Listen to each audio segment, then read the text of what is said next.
Olá, bem-vindo à aula 4.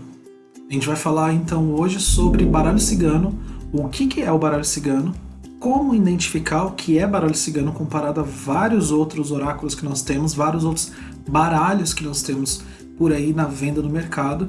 E se você quiser comprar o seu baralho, eu vou estar mostrando aqui para você diferenciar e entender o que é cada um e para saber o que você mais quer, tá bom? Mas nada, você tem que entender que o baralho cigano, ele obrigatoriamente é composto por 36 lâminas. Passou disso, ou tem menos do que isso, não pode ser considerado baralho cigano, por conta lá da outra aula que a gente assistiu, que a Madeleine Lenormand, ela deu uma ideia de 36 cartas por conta do significado numerológico que ela acreditava na época que deveria ter, certo? Então, entendendo sobre que o baralho tem 36 cartas, ele tem figuras do cotidiano e figuras que expressam e tem um significado muito psicológico e cósmico, onde as cartas elas vão representar a força da natureza e elas vão ilustrar, como eu havia dito, o cotidiano da pessoa. E a gente vai ver mais pra frente que o cotidiano varia muito de local para local, de escritor para escritor, de ilustrador para ilustrador. As cartas elas vão ajudar a desenvolver a percepção. Por isso, essas cartas elas são tão fáceis de ler e elas são tão mais agradáveis de ler e não confundem muito a cabeça, porque elas vão estar ativando e aguçando a sua intuição a todo momento. Onde quando você vê um sol, vai trazer coisas boas. Onde você vê um rato, vai trazer talvez coisas não tão bons assim. Sabe, é isso que o baralho cigano ele vai atiçar você, ele vai pegar aquele seu cotidiano, aquela sua a ideia do que você tem normalmente do diário e saber, eu não gosto de cobra para mim significa isso. E ele vai trazer e puxar dentro da sua intuição para que você consiga ler, mesmo que for intuitivo, mas ele vai te ajudar a ler e interpretar as cartas, mesmo que você tenha um aprofundamento. E neste curso eu vou te ensinar a utilizar o método técnico, que é o método que eu utilizo, junto com o método intuitivo, que é o que eu vou aguçar em você. Porque você tem que trabalhar com o seu terceiro olho aberto para você conseguir entender o que esse tarô está falando. Se você analisar, essas figuras são bem simples, elas são objetivas, elas têm significados claros e precisos naquilo que elas se predispõem a responder.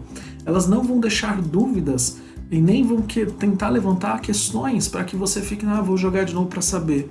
O baralho cigano ele é um oráculo que ele tem que ser estudado, não decorado. Ao contrário do que muita gente está dizendo assim, você tem que utilizar a intuição com técnica para que você possa ter uma percepção e responder às questões levantadas e às questões apresentadas no baralho. Quando o cliente ele vem até você, ele literalmente ele não quer saber qual oráculo que você vai utilizar, desde que você passe a informação que ele quer. Se você se predispôs a estudar o oráculo, cartas, estude, analise, seja o melhor daquilo que você tem para poder puxar a melhor possível que esse oráculo tem te oferecer. Aqui nós entramos nos caminhos das cartas. Por onde essas cartas vieram, como elas chegaram até aqui e como elas foram mudando com o passar do tempo. Nós vimos que ele foi criado em 1843. É uma principal vertente que diz a origem, é a versão mais aceitável hoje sobre a criação do baralho cigano.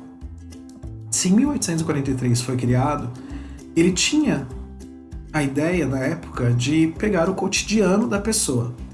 Então o cotidiano deles era uma roupagem mais clássica, era uma roupa mais pesada, porque ele foi criado na Europa. Então daí a gente separa entre duas escolas, a escola europeia e a escola brasileira. Essa escola europeia, ela tinha, no seu desenho das cartas, você pode ver nesse slide, que tinha as cartas que mais mudam de uma escola para outra são a carta 28 e a carta 29, que é do cigano e da cigana, do homem e da mulher, do gentleman e da mademoiselle.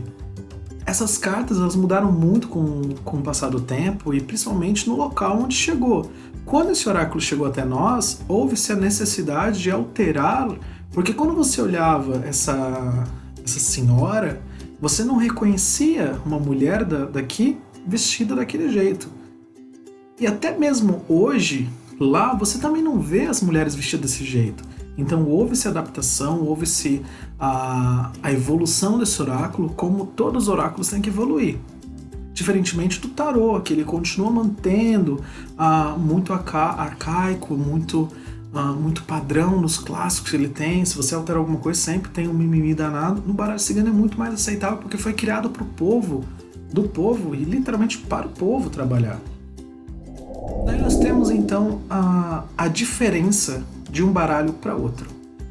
A diferença de uma carta para outra. E eu vou mostrar pelo meu próprio baralho mesmo, depois eu mostro como eu guardo meu baralho. No passado tempo, onde foi verificado que era necessário ir mudando, adaptando, a gente acabou de estudar que o baralho cigano ele veio com influências da Sibila.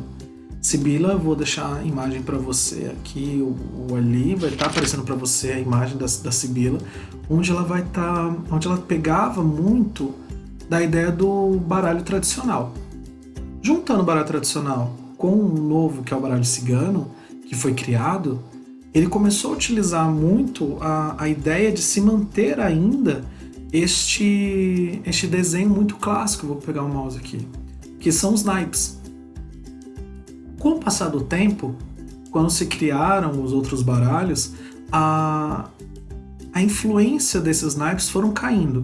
Eles começaram a ficar um pouco mais singelos, eles começaram a se transformar um pouco e deixar de ser tão característico, ser tão necessário, embora quem siga a escola europeia, a tradição europeia, ainda lê os baralhos ciganos e interpreta como se fosse um peso a mais para aquela leitura, para aquela carta, a interpretação daquele naipe. Eu não leio o baralho cigano com o naipe, mas se você quiser seguir, eu vou ter uma aula, vai ter um conteúdo extra nesse curso também que vai te ensinar a interpretar os naipes, e na sua apostila também tem falando sobre a característica do naipe, tá bom?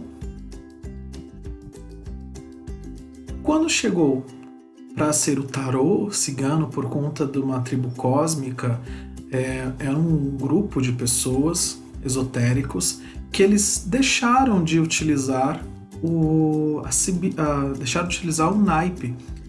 Eu tenho um baralho assim, que é exatamente este que está na imagem, tá vendo?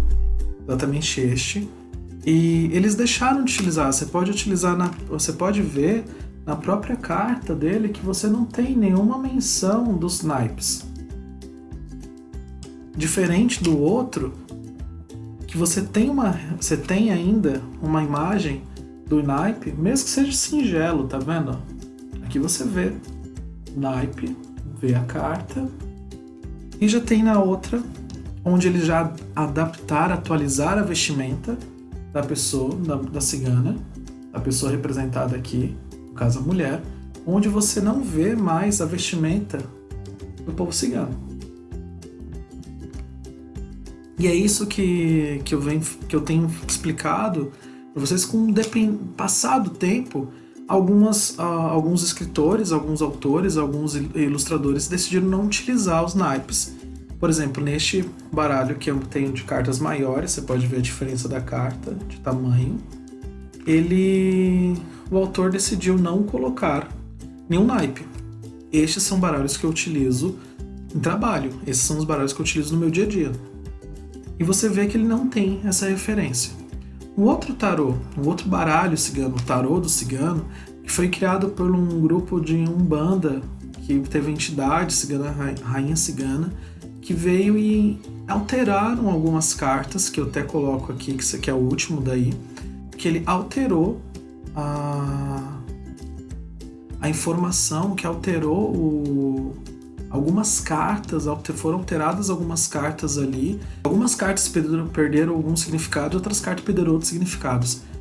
E este baralho eu não utilizo, eu não trabalho com este baralho, eu nunca tive esse baralho, não por falta de oportunidade, eu acho, porque ele muda muito. Por exemplo, ele utiliza algumas cartas, eles perderam o significado completo e eu não consegui entender algumas outras coisas. Mas se você utiliza esse baralho, continua utilizando, mas nós aqui neste curso, nós não vamos referenciar esse baralho. Eu vou ter uma carta ou outra aqui que eu vou mostrar a diferença um pouco mais pra frente, mas eu não vou utilizar esse baralho em nosso estudo, tá bom?